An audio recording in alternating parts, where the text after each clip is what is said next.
भूगोल। Good morning student. आज हम 12th क्लास के ज्योग्राफी सब्जेक्ट की शुरुआत करते हैं। आज हम पढ़ेंगे मानव भूगोल की उत्पत्ति एवं विषय क्षेत्र। अगर हम भूगोल के बारे में बात करते हैं, भूगोल को दो शाखाओं में विभक्त किया जाता है। पहली शाखा है भौतिक भूगोल और दूसरी शाखा है मानव भूगोल।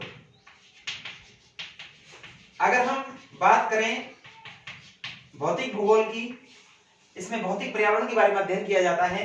अगर हम बात करें मानव भूगोल की, इसके अंदर मानव और पर्यावरण के साथ उसके जो सांस्कृतिक संबंध है उनका अध्ययन हम मानव भूगोल के अंतर्गत करते हैं।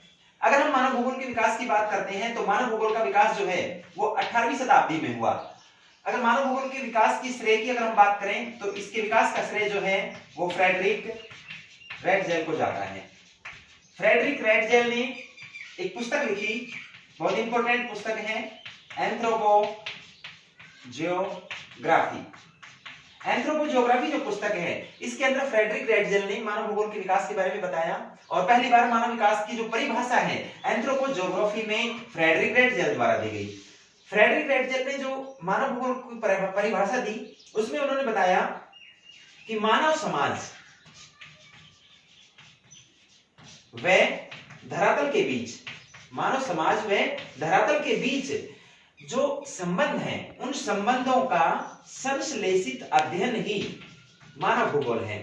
अर्थात फ्रेडरिक रैटजेल ने एंथ्रोपोजियोग्राफी पुस्तक में जो मानव भूगोल की परिभाषा दी उसमें उन्होंने बताया कि मानव समाज और धरातल के बीच जो संबंध हैं उन संबंधों का संश्लेषित अध्ययन जो है वो ही मानव भूगोल कहलाता है। इसके पश्चात मानव भूगोल को जो परिभाषित किया कुमारी एलन शैम्पूल ने किया।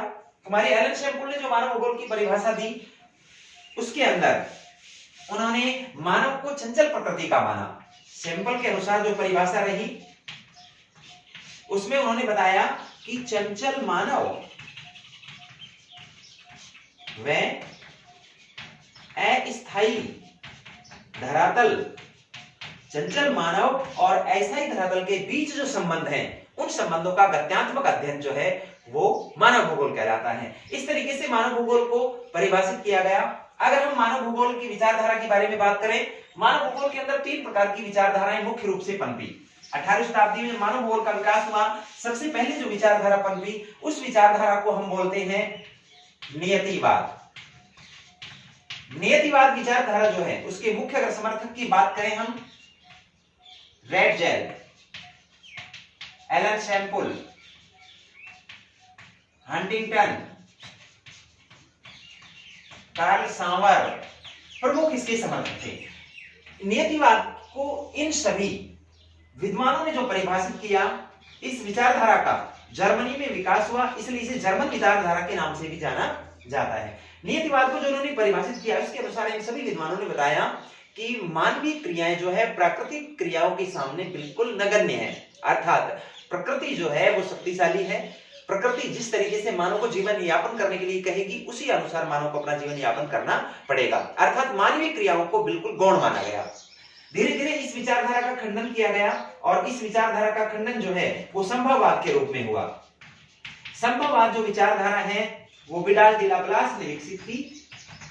विडाल डी ला ब्लास ने इस विचारधारा को विकसित किया। हालांकि संभववाद शब्द जो है वो फेब्रे ने दिया था।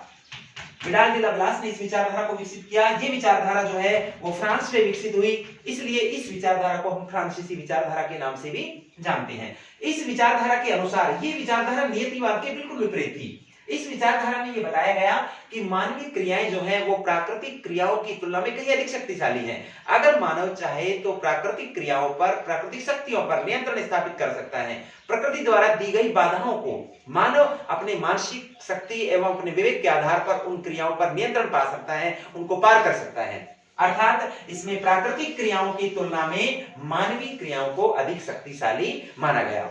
19वीं शताब्दी के शुरुआत में इन दोनों विचारधाराओं में गतिरोध उत्पन्न हुआ और दोनों विचारधाराओं में गतिरोध उत्पन्न होने की वजह से एक तीसरी नई विचारधारा का विकास हुआ और इस विचारधारा को हम नवनियतिवाद के नाम से जानते हैं। नवनियतिवाद जो है इसका विकास जो है वो ग्रिफिथ टेलर ने किया। ग्रिफिथ टेलर, इस विचारधारा को ग्रिफिथ टेलर ने रुको और जाओ निश्चयवाद का नाम दिया।